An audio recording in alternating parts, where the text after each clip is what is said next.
আসসালামু আলাইকুম রহমতুল্লাহি ওবারাকাতু। আজকে একটি কবিতা আবৃত্তি করিব হাদি ভাইকে নিয়ে। কবিতাটির নাম জাবের বলছি। লেখক আকরাম হুসাইন। রাজপথে সব এক হয়েছি, হত্যার বিচার চাই।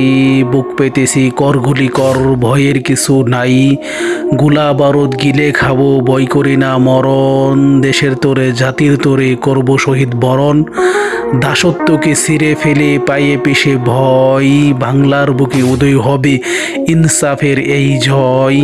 আধিপত্যের ভেড়া জালে রইব না কো আর জাতি, নিজের বলে বাঁচব মোরা, জ্বলব না এর বাতি। প্রতিশোধের আগুন বুকে, জয়ের নেশা চোখে, হত্যার বিচার হবেই হবে, স্লোগান তুলো মুখে।